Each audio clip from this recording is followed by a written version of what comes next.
Yeah. All right. Hi, this is Darren Francis coming to you from ASU GSV. I'm here with Dr. Shannon McCarty. We're excited to be talking today about all things Calbright and looking forward to this chat. Yes, I as well. Thank you for having me. Yeah, absolutely. So, first of all, I've got to talk a little bit about your background. Um, you've had a really interesting career, leadership roles at National University, Bay Path University, and now at Calbright. So, could you share a little bit about that journey and then how that specifically drew you to Calbright Yeah, and the mission there? yeah, absolutely happy to share that. And I would actually go back even a little bit farther.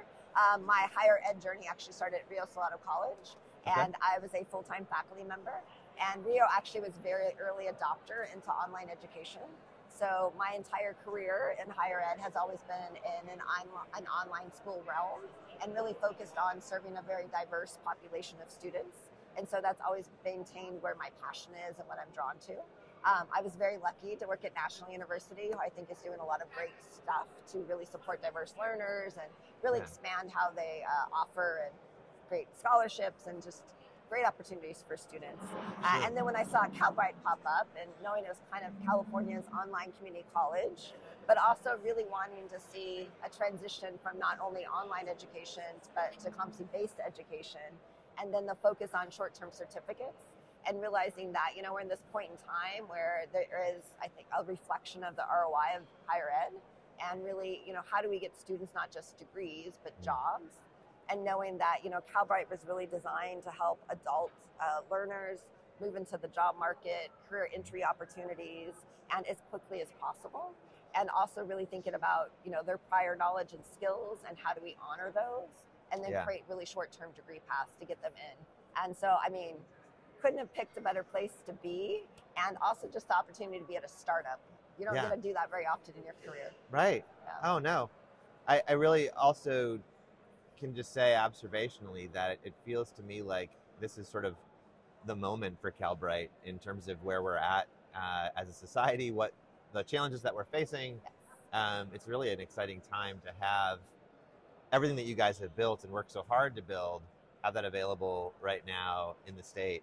I'm curious, from your perspective, you got a lot of cool things going on. You guys are here sponsoring the AI show, Yes. and saw your great presentation the other day. Thank you.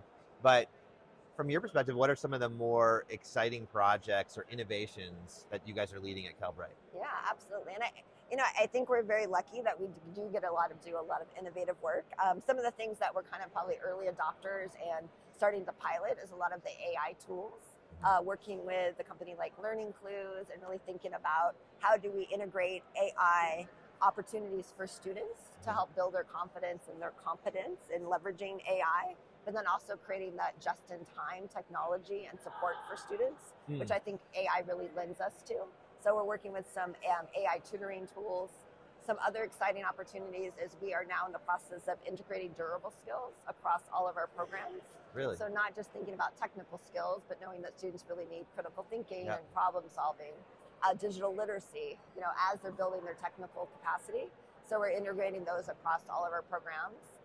We're building out our Student Journey 2.0, which is really an integration of student success and student support services. So not thinking about it as wraparound, but how do we tell students, just in time, why don't you go to career services and start planning for your future career, and how can we Right. help you build a resume? And then last but not least, we're really focused in on micro internships. And so we are working with Ripen, where we're creating opportunities for project-based learning for students as they complete their programs, and then these paid short-term micro interns. So we really want to make sure that they are getting on-the-job learning opportunities, feedback from employers, and then something to add to their resume. Yeah. I mean, the type of work that you guys are doing, it's truly on the leading edge using all these different technologies, but I love just how directly linked it is to the problems you're trying to solve in the community and getting people the kind of work that they need and upskilling them. Ripen's a great example. I loved seeing that you guys announced that partnership as well. I'm also biased. Learning Clues is a client of ours, so I was glad to see that partnership come about. Um, so, so your focus on underserved communities, flexible learning models—that's pretty unique. Um, how do you see these types of innovations scaling to benefit not just your students, but just broader as we kind of fan out education more globally? Like, what do you think that these trends are leading us to for these types of learners? Yeah, absolutely. So I'm hoping, and we're really trying to dial in our evaluation of the efficacy of the model. And so really trying to pull some like valid data. We want to make sure that our model does ensure that students are learning and progressing faster, but also ensuring that students are having the same equitable outcomes so that we're not leaving anybody behind. And so I think in really validating the model and looking at the data, we can really take that and then start to share that with other institutions. We're considered kind of the learning lab of the California Community College system. And so a lot of what we learn, we share back with other California community colleges. Right. And so really trying to create space for that sharing. But then also I think we're really looking to create more partnerships with other innovative institutions. Opportunities to maybe break the 4-year pathway into something that's a lot more smaller and can get students bachelor's degrees if that's what they need, and or stackable credentials, whatever they need to get into that job. And also then partnerships. So thinking about, are there opportunities to partner more with work and industry, and thinking about more of like a pay to learn. So I think it's trying to create all of these learnings, but then validate how the efficacy of this, and then share that out. We sit on, our president now sits on the board of CBEN, so really lots of opportunities to share at scale. So excited to see, what we're doing, the impact that it has, and then how we can push that forward. Yeah. So that's wonderful.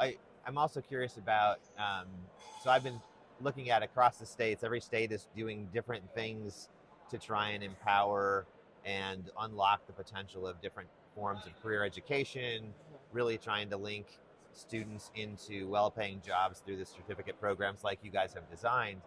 I was really encouraged to see, at our firm, we've been studying Newsom's master plan for career education that's just sort of been announced more publicly, but it really very nicely aligns to everything that you've been saying. Yes. I mean, really. But what role do you see Calbright playing in this initiative? I mean, especially when it's given its focus on adult learners and the labor market. Just curious your thoughts on that. Yeah, I think we're very well positioned. I think what we do at Calbright is, any of the curriculum and programs that we offer are really based on workforce opportunities.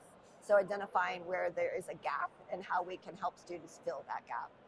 Currently, I think in California, there are like 6.5 million adults that have some form of higher education but no degree. Yeah. And so I think we sit in a very unique opportunity to help serve those individuals. And they may or may not be seeking a degree, but we really want to impact economic mobility.